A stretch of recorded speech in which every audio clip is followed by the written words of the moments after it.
Apoio financeiro, Governo da Bahia, LPG, MINC e Governo Federal. Zami Filme Produções. Dia: uma mulher negra, cabelos pretos presos para trás e vestida de marrom, dança ao ar livre. Contra um fundo de folhagens, ela movimenta os braços com leveza. Em letras cursivas brancas, refis a presença. Numa parede branca, uma moldura envolve uma foto antiga de uma senhora negra. Ao lado, uma máscara e pinturas completam a composição.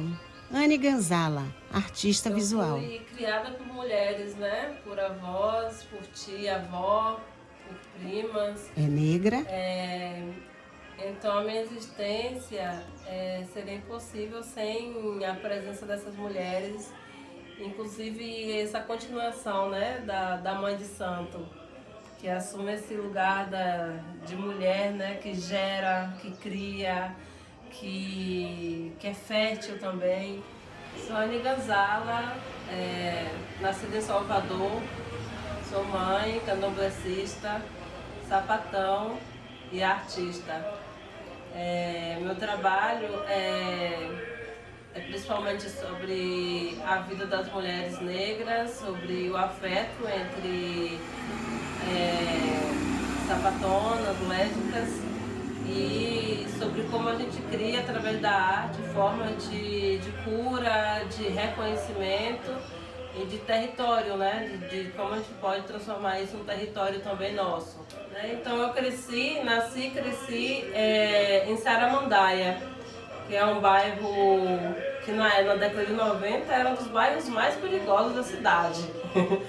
Então foi uma infância muito enclausurada, né? Todas as casas tinham portões, grades, né? As crianças eram praticamente proibidas de sair de casa por medo de bala perdida, de ter acesso a coisas, né? Que ainda mas também não foi só coisas ruins, não foi só traumas. Tem também, foi uma infância em que eu pude brincar. Pude brincar de pipa, tenho um irmão, então um irmão com 2 anos de diferença, então eu como irmã mais velha sempre aproveitava para dizer que estava ensinando ele a jogar gude, a empinar pipa, a jogar bola, para também estar brincando com as brincadeiras que eu mais gostava, né? Então, com ele eu conseguia fazer todas essas brincadeiras mais físicas também, né? De pega-pega e tal. E tem cabelos curtos com luzes. Eu guardo com muito amor essas memórias, né? No meio de todo esse caos, de todas essas violências, a gente conseguia também ser feliz, conseguia brincar. E hoje em dia a gente não vê mais crianças nas ruas brincando, né? Raramente a gente vê crianças brincando de pega-pega, enfim.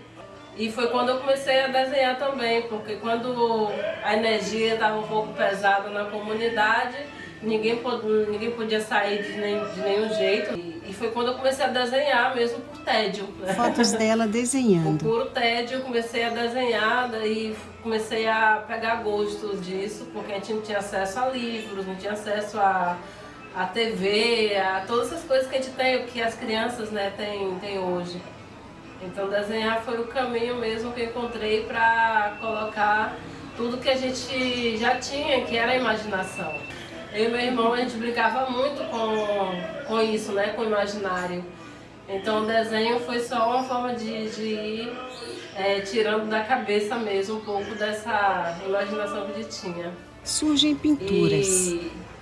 E a forma como eu pago minhas contas é isso, trabalhar fazendo pintura sob encomenda, participando de projetos de ocupação urbana, né, de projetos, por exemplo, que quer trazer rentabilidade, turismo para uma comunidade quilombola. Aí chama a mim e a outras grafiteiras para a gente fazer uma ação nessa comunidade, que é também de revitalização, né, dar cores, né, trazer cores para as casas dessa comunidade. E a gente faz esse trabalho e de alguma forma deixar aquela comunidade mais colorida, mais alegre. E trabalho também fazendo ilustração para capa de livro, ou fazendo livro infantil, né? que é uma coisa que também me dá muito prazer, porque é um projeto de curto e longo prazo, então eu fico com aquele projeto ali por 1 mês, 2 meses trabalhando nele. Usa camiseta branca e suas mãos Eu gesticulam. consigo, né, dialogar com a pessoa que está escrevendo, seja com a poetisa, com o poeta, né, com a escritora. Então é realmente um match assim, em relação à escrita e à ilustração, que vai dialogando, né, criando também um imaginário sobre o que aquela pessoa está escrevendo. E as pinturas quando é a parte mais livre, né, porque é para mim mesma. É do que eu sinto, que é parte também das minhas investigações pessoais, das minhas vivências, do meu olhar, de uma ida à praia e ver alguma cena que me interessa, ou mesmo minha vivência no candomblé, que para mim é uma fonte inesgotável de inspiração. Assim como eu com eu mesma, eu com minhas relações afetivas, eu com minha filha. Tudo isso é matéria-prima para criar algo, né? Para criar um trabalho de arte. E a arte foi o que deu esse apoio, né? Foi minha válvula de escape. Anne pousa com suas Eu pinturas. comecei a pintar e ao mesmo tempo era muito, muito tímida. Eu não conseguia falar com mais de uma pessoa, né? Que eu não conseguia, travava. Então eu comecei a ir para encontros lesbo-feministas, né? Comecei a ir para o rolê mais feminista branco, depois lesbo-feminista branco. E nesses espaços eu sempre me sentia silenciada, mesmo sem abrir a boca, né? Porque cada um vai falar sobre o seu lugar, sobre a sua experiência.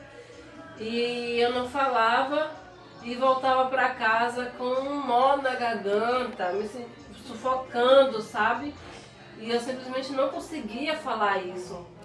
Falar para ela, tipo, gente, então, a gente sempre ocupou as ruas. Pinturas no varal. Então, a minha vivência enquanto sapatão preta é uma outra, muito solitário. Não tive mãe nem pai que me acolheu, sabe?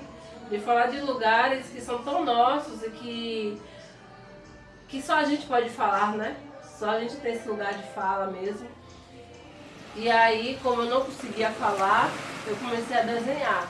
Comecei a pintar e comecei a ser ouvida também, porque as pessoas viam aquela imagem e se identificavam e se sentiam provocadas, né? Barcos ancorados no mar. Comecei a ler também a Audre Lorde, né? Comecei a ler a Tatiana Nascimento, muitas outras mulheres e sapatonas que já estavam também refletindo, né? Sobre gênero e sexualidade, negritude. Pintura com mulheres negras. Então foi de alguma forma tecendo também o meu eu artístico, né? Aí fui pintando e só que aí eu percebi que ainda precisava falar. Porque se a gente não fala, essa coisa da fala é tão marcante, né? Que se a gente não fala, as pessoas interpretam como quiser. Anne de perfil direito contra a parede. Então, pintura, mas tipo assim, a leitura é de cada um. É subjetivo. Sorri. Uma pessoa pode ver uma pintura e não fazer nenhuma conexão com o que você está querendo trazer. Eu fazia os grafites tudo sobre afeto sapatão, né? E muita gente que eu perguntava, o que você está olhando? Perguntava a alguém assim aleatoriamente, o que você está vendo aí? Um homem de cabelo grande beijando uma mulher. E eu ficava possessa, porque via que as pessoas estavam com a mentalidade já tão bem formada, né? Tão formada dentro de um afeto heterossexual, que por mais que eu fizesse 2 mulheres, se a pessoa não quisesse realmente ir além, ela ia continuar vendo o casal hétero. Então eu tinha que falar, olha, isso aqui são 2 mulheres negras se amando. Está no ateliê. Porque as pessoas elas vão até onde elas podem mesmo, né? Ou até onde elas querem ir, elas só veem o que elas querem ver. Essa é a verdade. Falar tem sido um processo, né? Enquanto artista, falar sobre o meu trabalho, sobre o que eu faço, sobre minhas pesquisas, sobre minha investigação sobre essa ancestralidade negra, mas também indígena, falar sobre o que é ser mãe, ser sapatão, sobre como eu me localizo enquanto sendo uma pessoa também de candomblé, né? Eu acho que o trabalho de arte é também um trabalho de memória.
Enquanto uma pessoa que estudou história, eu sei o quanto que essa década, né, que eu já tenho trabalhando, o quanto mudou, assim, em uma década, quantas mudanças aconteceram. Desde quando eu comecei a trabalhar, de como as pessoas liam o meu trabalho, de como as pessoas hoje têm uma outra recepção, sabe? De como as pessoas hoje estão tentando mais entender a nossa existência do que antes.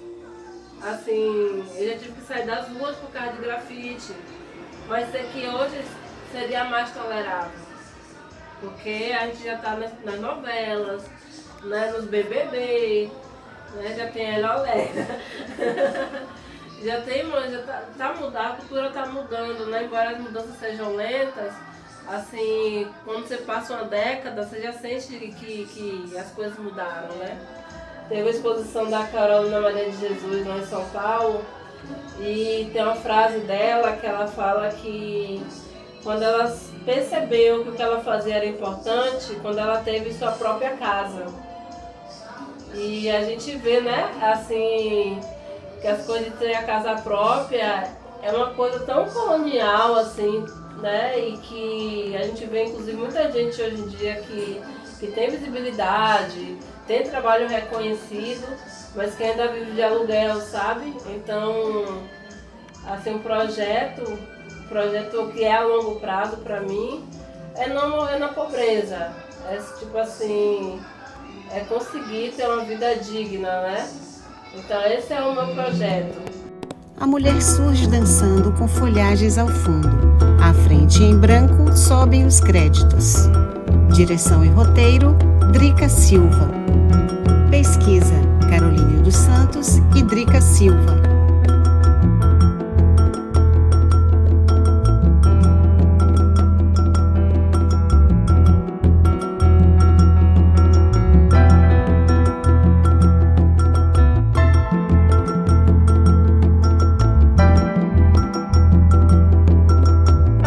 Audiodescrição, acesso, acessibilidade universal.